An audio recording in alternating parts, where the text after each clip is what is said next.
Neema ya Bwana wetu Yesu Kristo na upendo wa Mungu Baba umetufunika.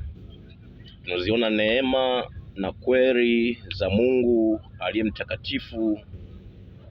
Mkono wa Mungu umetuatamia kwa mapenzi yake. Leo tunajikumbusha katika kile kitabu cha Matendo ya Mitume sura ya 3, lakini hiki kitabu cha Matendo ya Mitume mwandishi ameandika ili tuyajue yale ambayo ni mashahidi, ambao ni mitume wale 12 ambao Yesu aliwaandaa kwa sababu ya mashahidi wa lile neno la Mungu ambalo walifundishwa na Yesu Kristo.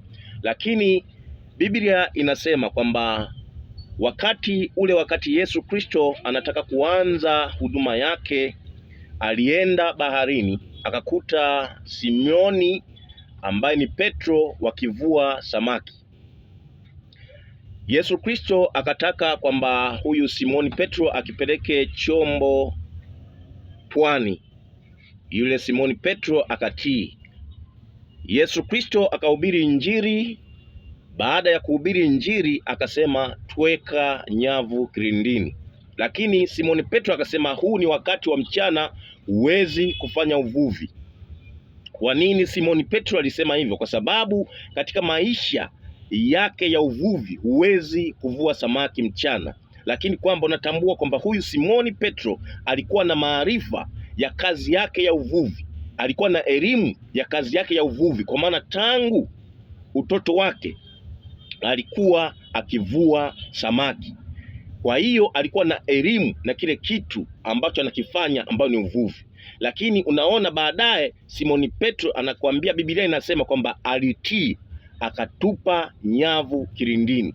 Kwa hiyo cha msingi tunajifunza nini? Kwamba hawa watu ambao Yesu Kristo aliwachagua ili wawe mitume, mashahidi wa neno la Mungu, walikuwa ni watu ambao walikuwa na elimu.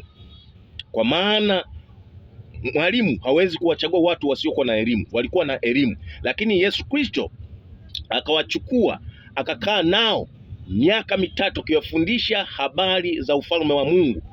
Pale ambapo alipoona kwamba hawa watu wamekuwa wana hekima, wana maarifa ya kimungu, ndipo akasema nyinyi nendeni mkawe mashahidi katikati ya Yerusalemu, Samaria mpaka mwisho wa nchi. Kwa sababu nini? Alikuwa tayari wameshakuwa na maarifa ya kimungu ndani yao. Lakini Biblia ukisoma kitabu cha Matendo ya Mitume ile 3, unakutana na habari za yule kiwete ambaye alikaa katika mlango mzuri akiomba sadaka.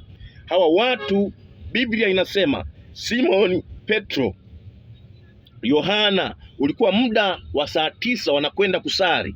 Walivyokuwa wanakwenda kusali, walikuta yule kiwete yuko mlangoni, akataka apewe kitu, lakini wao wakamwambia hatuna fedha wala dhahabu, ile tulicho nacho tunakupa. Kwa hiyo akasema kwa jina la Yesu Kristo simama uende. Yule kiwete miguu yake, vifundo vyake vikatiwa nguvu kwa lile jina la Yesu Kristo.